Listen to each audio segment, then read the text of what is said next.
I didn't gasp. I didn't raise my voice. I simply folded my hands and waited, the way you do when you already know a storm is coming but you're curious who gets soaked first.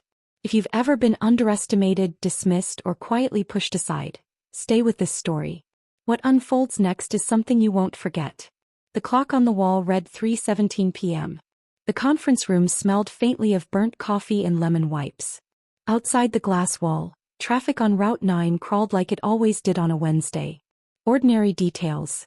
Too ordinary for what had just happened. He slid the folder back toward himself as if it belonged to him now. It was cleaner this way, he said, tapping the cover. My name wasn't there anymore. Not on the title page. Not in the margins. 32 years reduced to a quiet omission. I nodded once. Calm can be unsettling. I felt it working. Inside something shifted, not panic, not grief. Recognition. I'd seen this move before, just never aimed at me. They thought my silence meant confusion. It didn't. It meant I was counting. I adjusted my glasses and glanced at the end of the table. No one met my eyes. The junior associate stared at her legal pad like it had suddenly offended her. Someone cleared his throat. The air conditioner kicked on too loud, then shut off again. Small signs. People uncomfortable when a story changes without warning. Is there a revised copy? I asked. He hesitated just a fraction too long. That is the revised copy. Of course it was. I leaned back in my chair, feeling the stiff fabric press against my shoulders. My back had been aching all morning. Now it didn't. Adrenaline has a way of pretending it's kindness. This room used to feel like mine. I'd chosen the paint color after the remodel. I'd insisted on the longer table, said it mattered that everyone fit. I wondered if they remembered that or if memory was another thing they'd decided to edit out. The folder wasn't thick. That bothered me more than the missing name. Fewer pages meant decisions had already been made elsewhere. Without me. I noted the date in the bottom corner. Last Friday. They'd had lunch with me on Saturday. Smiled. Asked about my grandson's science fair. I smiled back now. Fully. Well, I said, this is new. He relaxed a little, mistaking my tone for acceptance. That was his second mistake today. The first was assuming I didn't read footnotes. I reached for my pen, though I didn't plan to write anything. Habit is armor. My hand was steady. That surprised even me.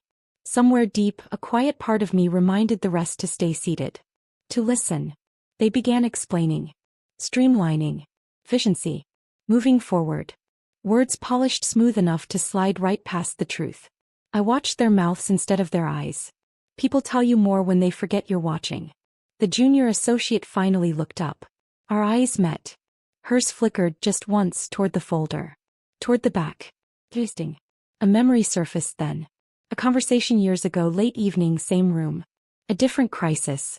A copy I'd asked for and never returned. Not because I meant to keep it. Because no one ever followed up.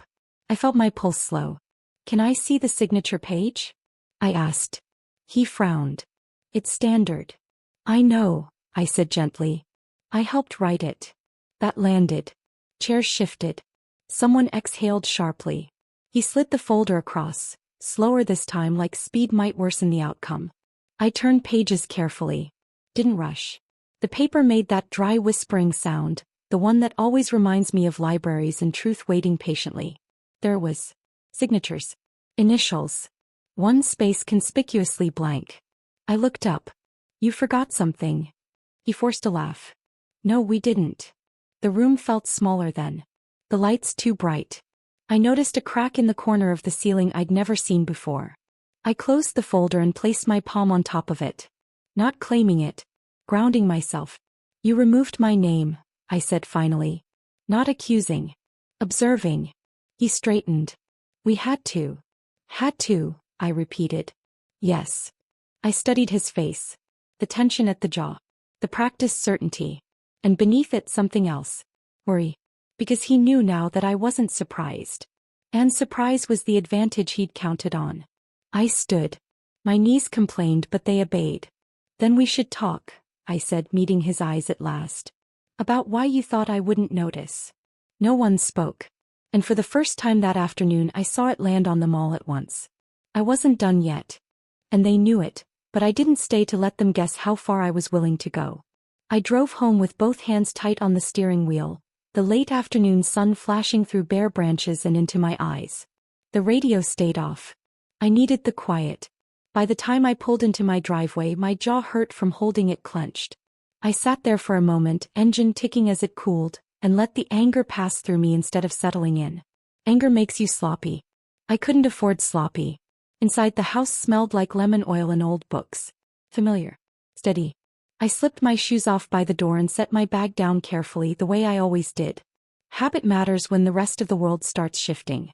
I poured myself a glass of water, drank it slowly, then another. My hands stopped shaking by the time I reached the hallway. The spare bedroom still held the metal filing cabinet they'd teased me about years ago. No one keeps paper anymore, they'd said. I never argued. I just kept filing. I pulled the drawer open, the rails protesting with a tired screech. Inside were folders labeled in my handwriting, neat and dated. Not sentimental. Practical. I sat on the edge of the bed and started sorting. Contracts first. Amendments second. Notes last. I didn't read everything, not yet. I counted. Counted pages. Counted versions. Counted what existed that shouldn't have and what was missing that shouldn't be. That's when I felt it again. That quiet recognition from the conference room. They hadn't erased me. They'd assumed I'd erased myself. My phone buzzed on the nightstand. I ignored it until the third time. When I finally picked it up, it was my daughter. "You okay?" she asked. No greeting. She knows my voice too well. "I will be," I said. And I meant it. She hesitated. "Do you want me to come over?" "No," I said gently. "But thank you." After we hung up, I noticed the envelope tucked between two folders. Unopened. My name typed cleanly on the front. I remembered setting it aside months ago, meaning to deal with it later. Later had arrived with teeth. Inside was a copy request acknowledgement. Dated. Signed. A small thing. Almost nothing. Almost. I moved to the desk and opened my laptop. It hummed to life slower than it used to. So did I, if I was being honest. But slow doesn't mean dull. I logged in, fingers moving from muscle memory. Old passwords still worked. That answered one question from earlier. They'd rushed. An email thread sat flagged, untouched. I hadn't opened it because the subject line bored me at the time. Now it didn't. I read carefully twice. Someone had asked for clarification. Someone else had replied on my behalf. Not malicious. Confident. That kind of confidence only comes when people think you won't check. I leaned back and closed my eyes. My chest felt tight, but not from fear. From effort. Holding years of being the reasonable one. The smoother over. The one who fixed things quietly so no one else had to feel uncomfortable. The doorbell rang, sharp and sudden. I startled, heart racing. It was my neighbor Carol holding a misdelivered package. We chatted briefly. Weather. Her knee. Normal life insisting on itself. After she left, I locked the door and rested my forehead against it for a second longer than necessary. Back at the desk, I made a list. Not of revenge. The facts. What I had. What I knew. What they thought I didn't. One line stood out. An account I was still listed on. I checked. If that answered another question. The sky outside darkened into evening.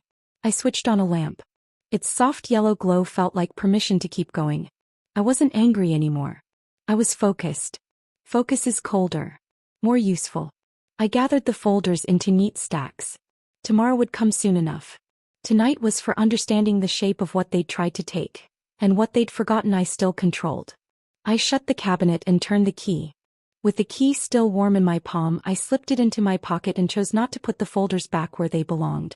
The next morning began quietly, which should have warned me. I brewed coffee and let it sit untouched while I read through my list again. Not adding. Not subtracting. Just confirming. By 8:30 my phone rang. It was a number I recognized but hadn't heard from in years. A former colleague. His voice sounded cautious, like he was stepping onto thin ice. He asked a question he'd never asked before, about a detail that should have been settled long ago. "I'm answering honestly now," I said. That was all. Silence followed, then a careful thank you. I didn't make calls. I returned them. That difference mattered. When people reach out, they're already uneasy. By mid-morning, 3 messages sat waiting. Each one circled the same concern from a different angle. Small inconsistencies. Dates that didn't align. Decisions no one remembered approving. I felt a dull ache settle behind my eyes, not from stress but from effort. I'd carried these answers for years, smoothing edges before anyone noticed. Around noon I walked to the corner diner for soup. The bell above the door rang bright and cheerful. Inside, the clatter of dishes and low conversation wrapped around me. Normal life again. Halfway through my meal my phone buzzed on the table. A text this time. "Did you authorize this?" Followed by a blurry photo of a document. I studied it slowly. The handwriting wasn't mine. I replied with a single word. "No." The reply came back almost instantly. "That's a problem." I finished my soup. Paid in cash. Outside the air smelled like rain. I stood there longer than necessary, letting the cold seep into my coat. I wasn't protecting anyone anymore. The realization felt both heavy and clean, like setting down a box you didn't realize you'd been carrying. That afternoon an email arrived marked urgent. It wasn't meant for me. Someone had forwarded it by mistake. Apologies followed quickly, too quickly. The message spoke of exposure, of narratives, of needing alignment. Language people use when facts stop cooperating. I closed my laptop and rested my hands on it, feeling the faint warmth through the metal. A knock came at my door just before dinner. It was my son this time, holding groceries I hadn't asked for. He took one look at me and paused. "Something's happening," he said. Not a question. "Yes," I told him. "But I'm handling it." He nodded, though worry lined his face. We put the groceries away together, moving around each other in a practiced rhythm. Ordinary acts again. Anchors. When he left, the house felt larger, quieter. Later I received a voicemail. A voice I knew well, trying for casual and missing by miles. He spoke quickly, words overlapping, explaining without explaining. I didn't delete it. I listened twice. On the second pass I heard the crack. Fear doesn't shout. It rushes.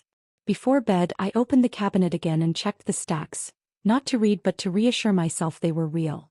Paper has weight. It resists being ignored.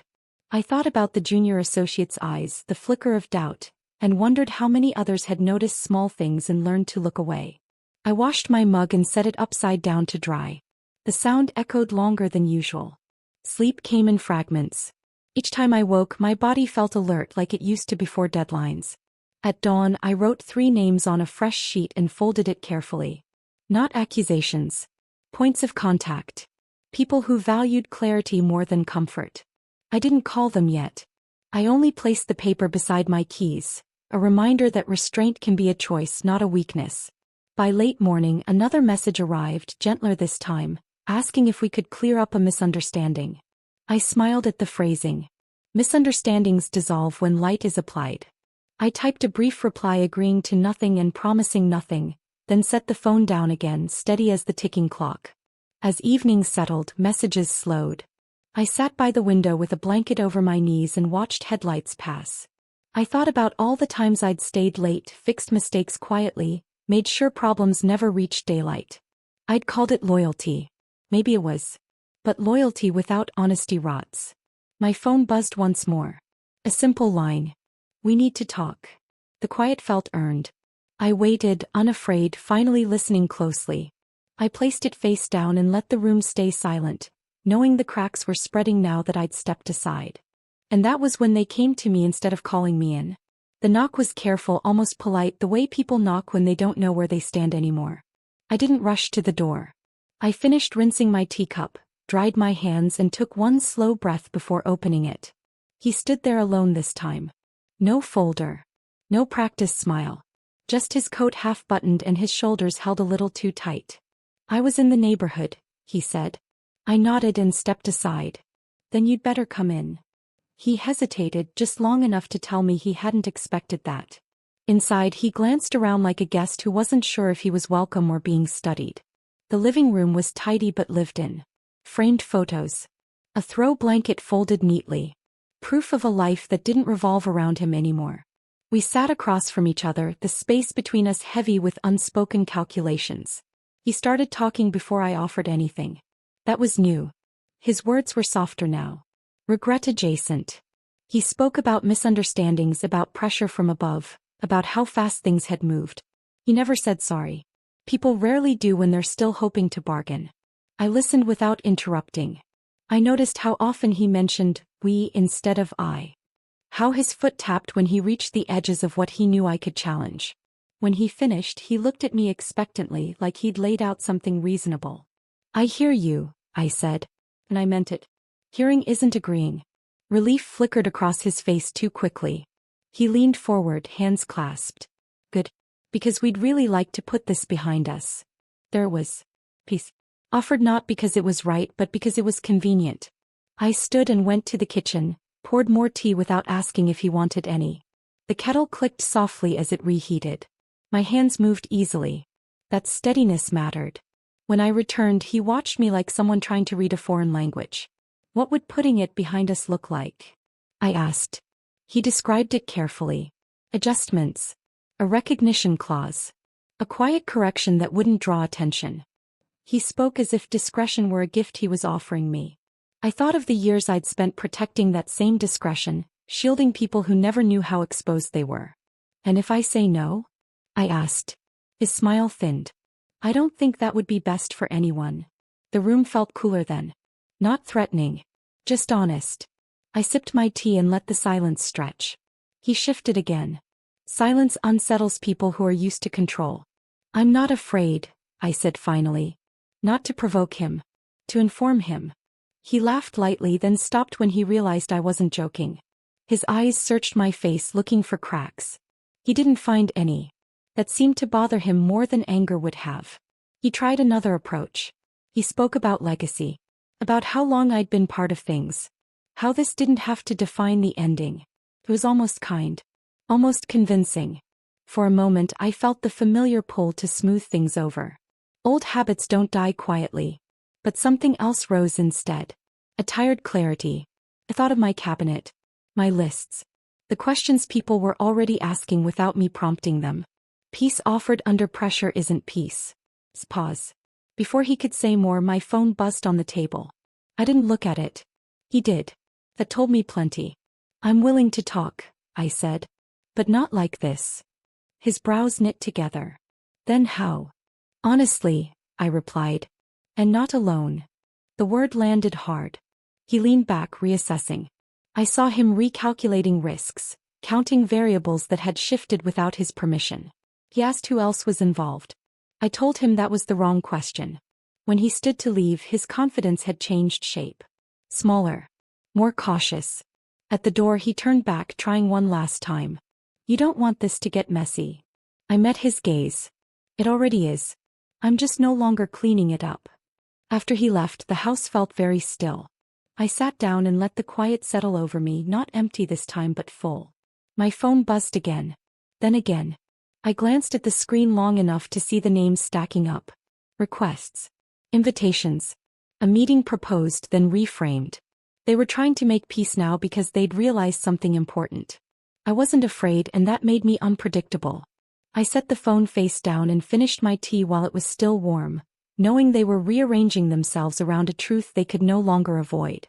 I finally turned the phone face up and answered the meeting request before fear had time to return. We met 2 days later in a smaller room than the first, one with windows that actually opened. Morning light cut across the table, showing dust in the air. There were fewer people this time, and no one pretended otherwise.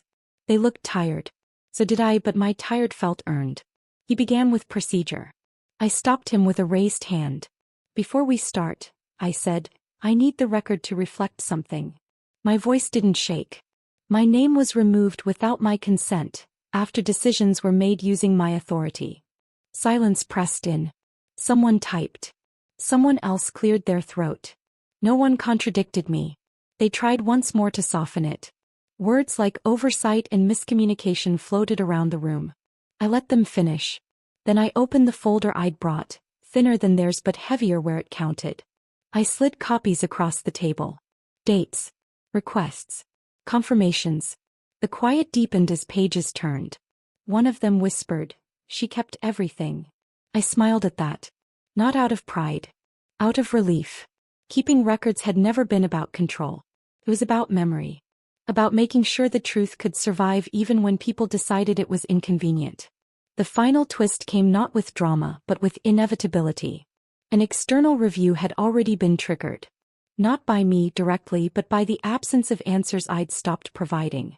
My silence, finally broken, had created a vacuum others rushed to fill with questions. Once those questions existed, no one could put them back. They asked what I wanted. It surprised them when I said I wanted out. Not a payout shaped like gratitude. Not a quiet title to soothe egos. I wanted my name restored publicly and plainly, and my departure recorded accurately. No embellishments. No blame shifting. Just the truth set down where it could be found. There was resistance, brief and brittle. Then calculation. They saw the cost of denying me was higher than the cost of agreeing. Power doesn't vanish. It relocates. When the final document came across the table, I read every line. I corrected 2 phrases. I added 1 sentence of my own. They accepted it without argument. That was how I knew it was finished. I signed last. Walking out of the building felt strangely quiet. No applause. No confrontation. Just the soft click of the door behind me and the sound of my shoes on the steps. Outside, the sky was wide and undecided. I stood there longer than necessary, breathing air that didn't belong to anyone else. The calls slowed after that. A few apologies arrived, clumsy but sincere enough. I accepted the ones that didn't ask me to make things easier for anyone. The rest I let go unanswered. Silence used correctly is not weakness. It's boundary. At home, I opened the filing cabinet one final time. I didn't need the folders anymore, but I wasn't ready to destroy them. I placed them in a box, labeled it clearly, and slid it to the back of the closet. History doesn't need to be displayed to be respected. That evening, my daughter came over. We ate quietly. She reached across the table and squeezed my hand. "You look lighter," she said. "I am," I replied. And for the first time in weeks I felt it in my body, not just my mind. Later, alone, I caught my reflection in the darkened window. Older, yes. Softer in some places. Stronger in others. I thought about the woman who once believed staying silent was the same as being kind. I wished her well and let her rest. I hadn't destroyed anything. I hadn't shouted. I hadn't chased revenge the way people imagine it. I'd simply stopped protecting lies that were never mine to carry.